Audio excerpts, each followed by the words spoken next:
Mr. Trapani, the Mortgage Pro. Today I want to introduce you to what is a pre-approval, how does it work, how do you get one, what do I need it for?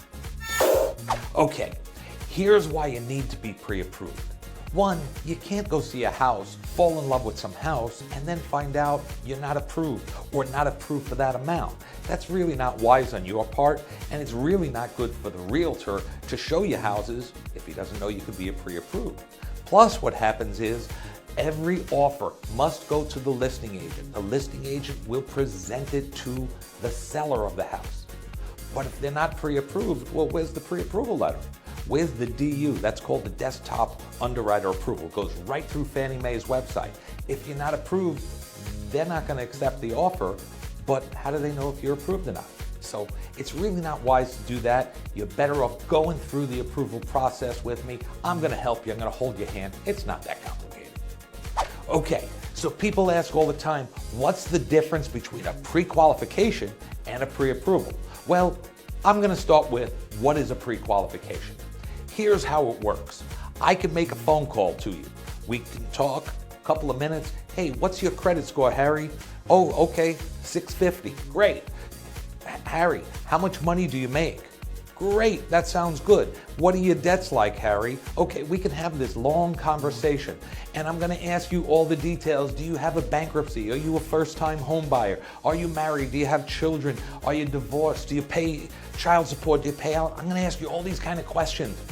And you know, it takes 15 minutes, 10 minutes or so, and I can pre-approve you based on my 27 years experience. I'm gonna know that you're pre-qualified to buy a house. But it's not the same as a pre-approval. Okay, so here's what a pre-approval is. You've answered all those questions for me already. Awesome. Now show me on paper. What do I mean? Well, you told me that you make $32 an hour on your job. I need to see your pay stubs so I can actually enter it into the computer so we know exactly and calculate exactly what your income is. You told me your credit score was a 650. Well, sometimes I run it and guess what? It's a 690. That's awesome, even better. Sometimes I run it when you think it's a 650 and you run it off one of those consumer type credit report agencies and it actually turns out to be a 580. So we need to really know for a pre-approval exactly what your score is. We also need to know how much debt do you have. And a lot of people say, well, Chris, my car payment is $400 a month. Well, it's really $442.50. You don't get qualified off the 400. You have to get qualified off the exact amount. Same thing with credit cards. Well, I spend about 50 bucks a month. Well, if it's 53, we got to count those $3. Every little thing counts. How do you get paid? Do you get paid hourly? Do you get paid salary? A lot of times, most people actually miscalculate their income really bad.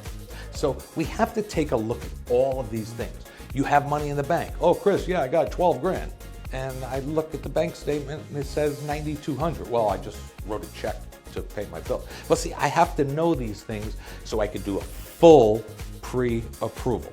Once I have all your data, usually 2 years taxes, sometimes 3, I enter everything into a computer. I'm running it right through Fannie Mae and Freddie Mac's website. I am looking at your credit. It's going to evaluate your credit. It's going to evaluate how much money you have saved, how much is in your 401k, how much is in an annuity, whatever the amount of money you have. Oh, you're going to get a gift. It's going to evaluate that. It tells me, okay, you've been on the job for 1 year and 8 months. What about your previous job? We're going to evaluate that. It's going to run through a computerized algorithm, and it's going to give us what we call an approved eligible. That's exactly what we're looking for, and then we can start the home buying process.